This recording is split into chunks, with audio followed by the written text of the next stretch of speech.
Ashish this side. So this is a study abroad scholarship series, which is a 4-part video series in which I'm going to tell you about everything that you need to know for study abroad scholarship. So before we get into the first part, let's first see what all we are going to cover in this series. So in part 1, I'll be telling you about what will a study abroad scholarship cover and the cost of studying abroad. Part 2, which is very important for you to understand who provide the study scholarship, abroad scholarship.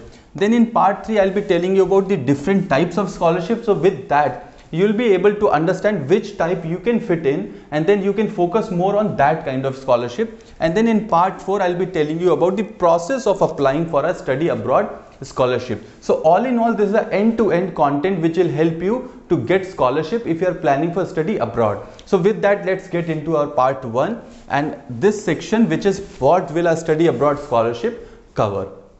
So depending on which global scholarship you receive, who is providing it, and what is the scholarship you will pay. There are a lot of things which varies. Most scholarships are designed to cover. So now understand what all they cover. Your basic cost of studying. This includes the cost of tuition, student fee, books, or any other school related expense. So now we have not talked about the cost of living, but cost of study, and this is what most of the scholarships cover.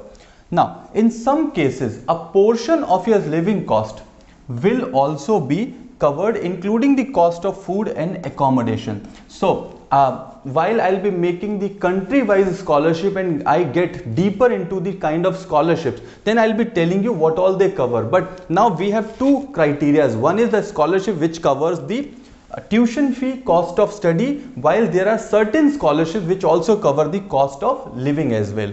Now, other international scholarships are less strict. They will simply provide you. So this is a third type of scholarship in which they will simply provide you a lump sum money which you can apply to your studies however that's deemed appropriate to you. Okay, so that doesn't mean that spend your money, but I mean, this is a caution from my end that even if you receive a lump sum amount, that doesn't mean that you should forget your priorities. Your priority should be to spend that money on your education only. So you have three types of scholarship. One that cover your tuition, study, second that cover your living also, and third that gives you a lump sum amount. Now, next that comes is when the money, when the study abroad scholarship money will be awarded. So this is another question, that when will you receive it? So scholarship money is most commonly paid out in a lump sum before the start of the semester, but can be in some situation be distributed in installment throughout the year. So you will find that some scholarships provide you in the start of semester, while there are also scholarships which give you monthly or quarterly basis, but you should have clarity on what is the kind of scholarship. The scholarships are either paid to the student. Okay, again this is another factor, that scholarship to whom it is paid to. So sometimes it is paid to the student, while another time it may be directly paid to the school bursar office directly. Okay. Next thing that comes is each school or organization has their own procedure for when the scholarship will be awarded. Make sure to ask in advance so that you are not stuck with a big bill or no fund to cover it. All in all, you have got scholarship is one thing, but second part is when you will receive the money, so that you do not have any liability on you while you are still having the scholarship for you. Now, next thing that comes is the cost of studying abroad. So now we have seen that what will it cover. Second part is the cost of studying. So the cost of studying abroad depends on these factors. One is length of your study. It's a 3-year course, it's a 4-year course, it's a 2-year course, or it's a 1-year course. Second, the city you choose to study in.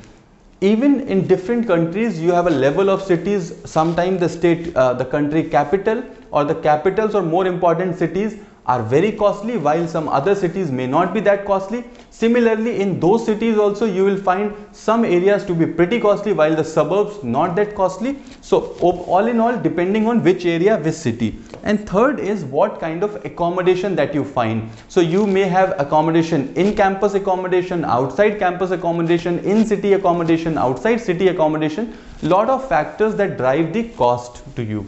Now These are the several factors that you need to consider besides just tuition fee. So tuition fee is just one part. It may be the X amount, but that is not the amount that you are spending. You are spending a whole lot of amount apart from the tuition fee. So what all?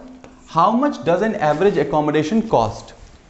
Is food typically expensive in that city or that country that you are going to live in? Do you plan on eating or drinking outside because it will going to add on your bills? Do you want to still be able to travel while you are abroad?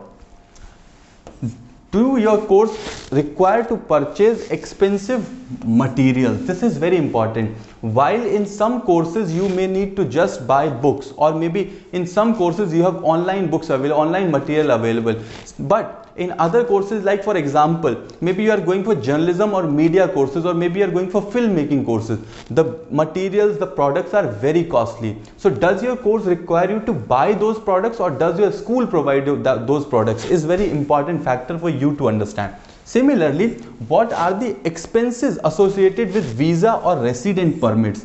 Again, visa, resident permits and all those documents are very important, and country by country the cost differs. Some country may be cheaper while others may be very expensive, so you need to understand that as well, factor that cost. Will you have any income? Most of the countries or most of the top study abroad destinations provide you the part-time work right? So do you have that option? If yes, how many hours you can work? If you can work for certain hours, say 20 hours in case of Australia or Canada per week, so what is the income, what is the hourly wage that you will be getting? So lot of factors. Then there are many important questions to answer in order to calculate a total sum of what you will need. So these are all the questions that you should be writing in, you should be factoring in, and you should have an answer of before you plan your study or before you finalize your destination, university or anything else, because cost is a very important factor and a misplanning can be a challenge or problem for you. So although it may seem expensive, there are also many ways to stay on budget. So while we have understood the kind of expenses that comes, now let's understand some few points to understand how you can work on your budget. Say for example, don't pay rent alone. You may find a roommate and then immediately it will cut your cost to half. Similarly, you can cook for yourself whenever you are outside, so it is again cut your cost. So we Indians are very efficient when it comes to cutting your cost, right? Even some of the world's most famous attractions or sites offer steep discount if you flash a discount student ID, so that also helps you. So that being said, study abroad scholarship come in a wide range of amount. Make sure to check in advance. So now we have discussed that what a study abroad scholarship covers and what are the usual cost of studying abroad apart from just tuition fee, and with that you must have a fair idea of what exactly is going to happen. So this was the part 1 of scholarship series. In part 2 I'll be telling you about the providers of study abroad scholarship. I understand that you may have certain queries on study abroad, on scholarships or anything else. So for that I'll be providing the details in description on how you can contact us, and then you can contact us. If you are new to this channel, then please do subscribe. Please like this video, comment, share with your friends. This channel has a lot of content on study abroad, be it different countries, be it different courses, be it different universities. You have it all here. So you can explore as much as possible. I'll see you soon in the part 2 of scholarship series. Till then, stay connected.